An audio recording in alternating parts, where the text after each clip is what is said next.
Today on CityCast Pittsburgh, it's the 15th anniversary of the new Pittsburgh Marathon. A species that was nearly wiped out a century ago is now a huge tourism draw north of the city, and we're marking one very special day for someone on the squad.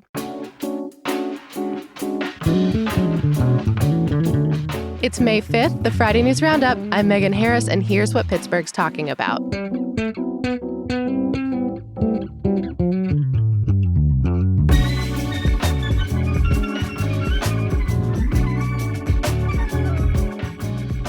I'm with CityCast's Mallory Falk. Hey, Mallory. Hello. And newsletter editor Francesca Dabecco. Good morning. Hey, good morning. Y'all, I am so excited for Marathon Weekend. That makes one of us. Francesca, what about you? I'm not really... Sorry.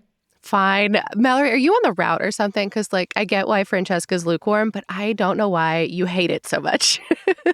I don't actually hate it. It's just not something that I get super excited about. I'm a couple blocks off the route, so I am expecting to be kind of closed in for a little bit this weekend. Yeah.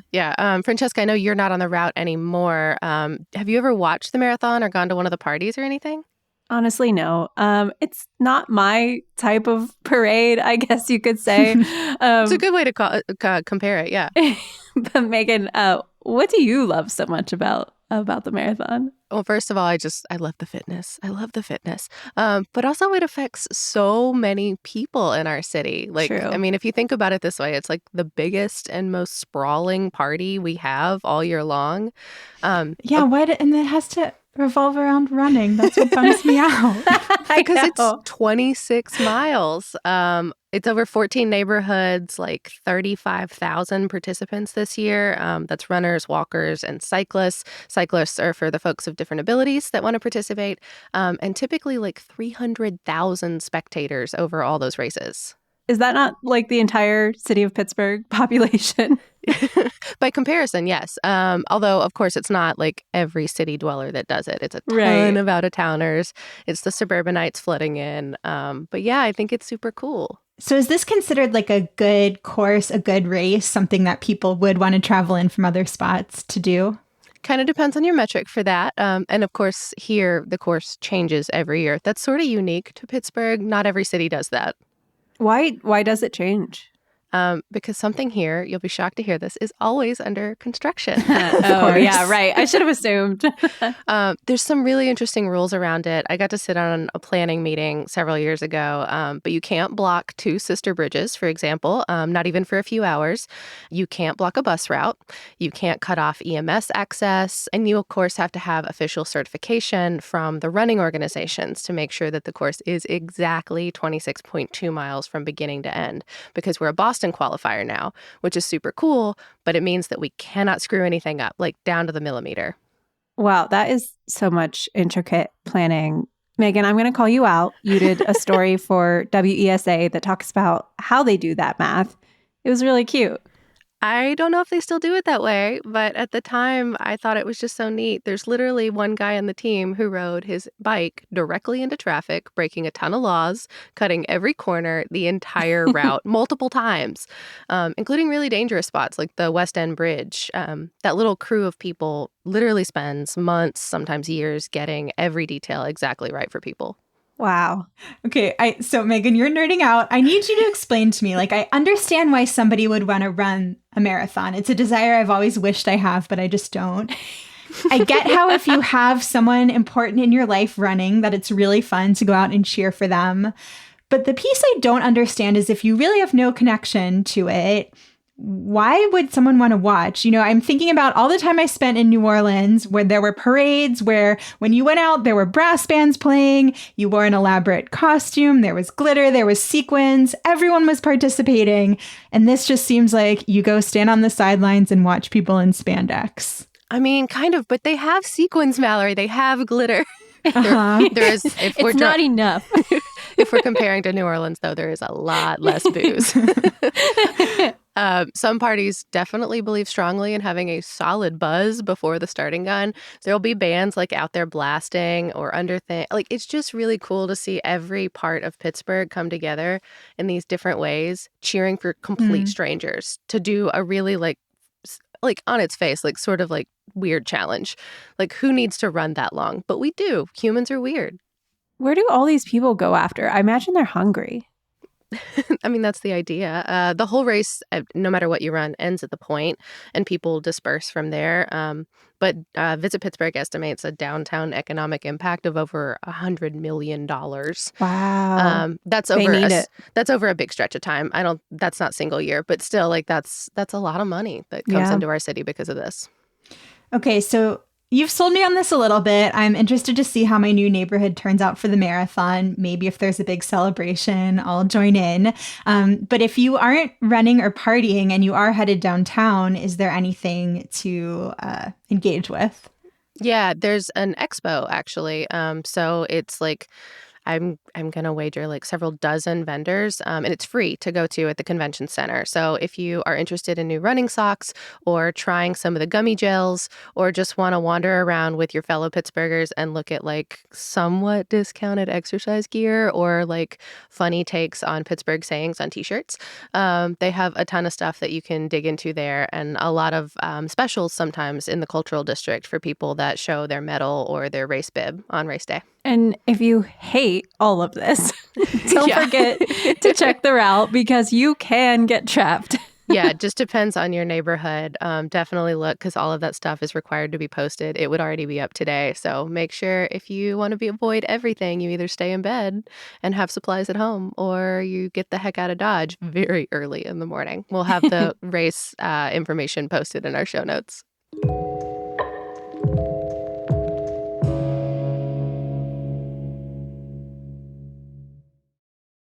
Well, I want to talk about something Francesca wrote in this week's newsletter. There's some animal conservation that's happening within driving distance of Pittsburgh, and it sounds like a lot of people are really into it. I can get a little bit more behind checking out animals than checking out Runners. Yes, the Pennsylvania elk are really living their best lives right now. I love that they all live in Elk County. It really makes me wonder which came first, the county name or the animal. I mean, I'd imagine the animal. The county was named for the eastern elk, which are extinct now. Megan, you know all about this. I do. I went for a weekend a few years ago with family, and of course, I am an idiot, and I turned it into a story. But yeah, it's kind of sad, actually. Hunters killed off all the eastern elk by like the mid-19th century, like 1860-ish or something. And at the beginning of the 20th century, I think it was 1913, conservationists decided to try to restore the herd using Rocky Mountain elk. But it was messy. Did they all just wander off? Sort of. Yeah.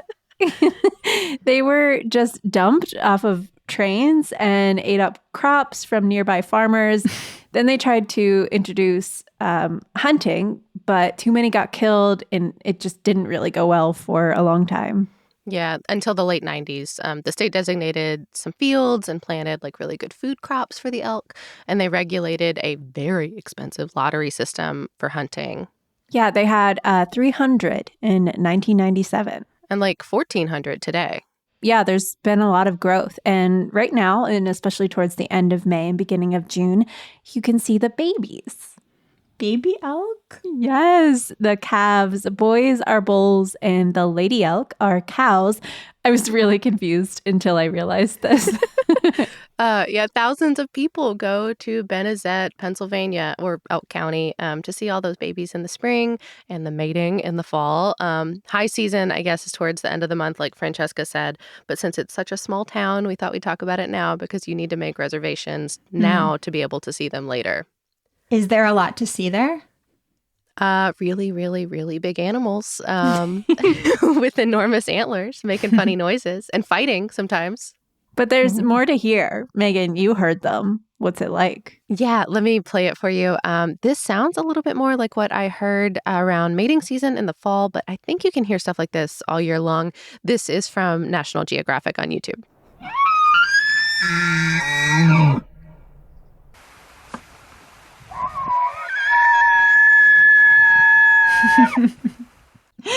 Francesca, has this convinced you to go check this out? I mean, I think it'd be a really fun day trip. I've never made it. I've actually never even been to the Allegheny National Forest. I got to get up there sometime.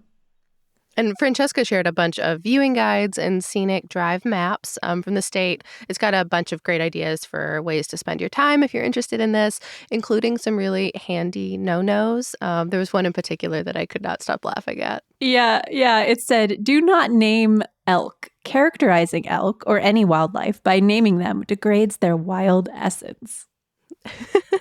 It makes sense, but it's still very funnily worded. I really don't think it doesn't seem that harmful to just kind of privately in your mind know that the elk you've spotted is named Elkanah or something. It doesn't seem that way, but if the conservationists hear you say it, they will come for you. They're very serious.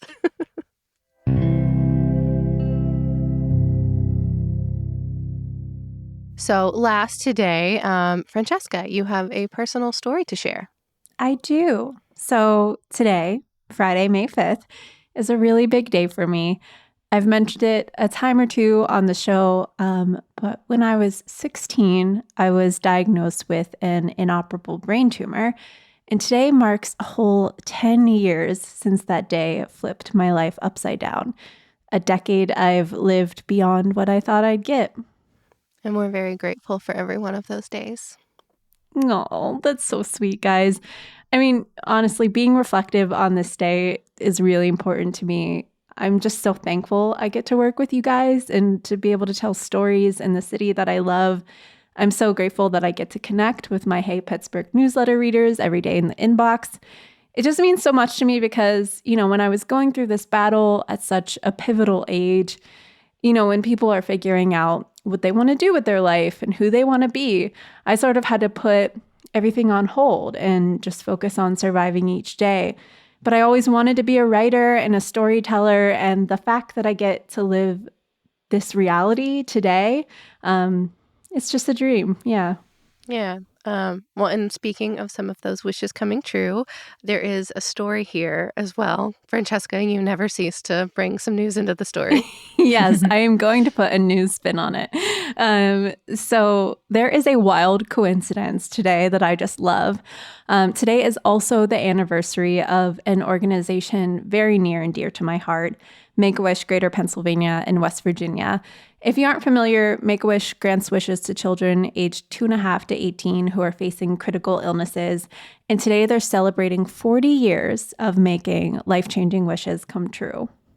Wow, 40 years. I mean, I've heard about the great things that Make-A-Wish does, but I don't actually know, how did it all get started? Well, the local chapter began in 1983 when 7-year-old Brian from McKeesport became Wish Kid #1. His wish was to go to Texas to visit his favorite uncle for one of his cherished piggyback rides. That's so sweet and humble. I know. I love that so much. So with the help of generous folks all over Pittsburgh, they raised enough funds and made arrangements for a trip just in time for his 7th birthday. And Brian was celebrated by the whole community. He got gifts like a birthday pizza party, presents piled on his uncle's front porch, and he even got a key to the city. Wow, that's really special. Yeah, so that was 40 years ago, and in that first year, 13 wishes were granted. But today, the local chapter has made more than 20,500 wishes come true. That's really neat. How do you get chosen to participate?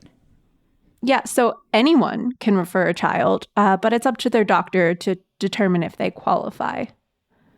And I feel like I definitely thought at one point that in order to do Make-A-Wish, you had to have a terminal illness, but it turns out that isn't true. Nope. Proof is right in front of you. I was a wish kid myself. That's actually one of the greatest misconceptions. Make-A-Wish grants wishes to children living with critical illnesses, and they believe that wishes have the power to transform lives by creating an opportunity for hope and the ability to experience life beyond illness. So I've heard this story before, but I think everyone else should hear it too. I know you had a wish. Will you talk about it a little bit? Yeah, of course. I love sharing this story. So When I was going through radiation treatment, one thing I did to sort of suit up in my armor was wear a different outfit every day. It was something that lifted my spirits and helped me get out of bed for 6 weeks of treatment. So of course, like every other teenage girl, I wanted to be a writer for a fashion magazine. I imagined maybe I'd go to New York City and be an intern for a day. But the way Make-A-Wish works, they're just magical, and it became something beyond what I imagined. My family and I ended up in California at Los Angeles Fashion Week, where I got to cover the week of shows for Glamour Magazine's blog. It was so cool. I got my hair and makeup done, beautiful clothes, and I got to admire all of the looks from the front row. Wow. Like when you look back on that, what do you think the experience meant to you? That week, it was an experience that really allowed me to dream impossible things. And I know it sounds cliche, but giving someone the ability to simply imagine a future when theirs is so uncertain, it's really powerful. And Francesca, you've been involved with the organization beyond just, when you were a kid, right? Yeah, a year after my wish was granted, I was in college and I joined Make-A-Wish's marketing and communications team as an intern. I worked there for 5 years and I got to interview and tell the stories of Wish kids just like me. That's really sweet. We're going to share a few stories from Francesca's journey in our show notes. But in the meantime, what can people do maybe to help future wishes come true? Yeah. So the biggest hurdle to granting wishes is actually the referral. Anyone can refer a child diagnosed with a critical illness between the ages of 2.5 and 18, as long as they've not previously received a wish. You can also become a volunteer. I sort of think of these people as the fairy godmothers. They're the folks who go into the communities and visit kids and help them on their wish journey. You have to be 21 and complete an application and attend a training. It's really fulfilling, and these people are so special. You can also attend a local event. Make-A-Wish has their signature wine tasting event coming up. It's called Grapevine, and that's on Thursday, May 18th, downtown at Revel and Roost. Tickets are $100, and they can be purchased at grapevine.givesmart.com. You can also make a donation. They're inviting the community to donate $40 to celebrate 40 years of wish granting today at wish.org/greaterpawv/40 years of wishes. Thanks for sharing all that, Francesca. Yeah, thanks for giving me the space to share such a personal story and talk about this organization that means a lot to me. It's they do amazing work. And if you want to see a little more, you can actually check me out on on KDKA CBS News today. I'll be on Heather Abraham's new show called Talk Pittsburgh at 3:00. So tune in if you feel like it. And happy 10 years. Thank you. Yeah, we're glad you're here. Thank you, guys. Glad to be here. That's all for today here on CityCast Pittsburgh. Our music is by Benji. Mallory Falk is our lead producer. Elizabeth Kama and Maria Carter help make the show this week. Francesca Dabecco writes our newsletter, and I am your host, Megan Harris. We'll be back on Monday with more news from around the city. We hope you have a very happy Cinco de Mayo for all those who celebrate. Have a great weekend, everyone.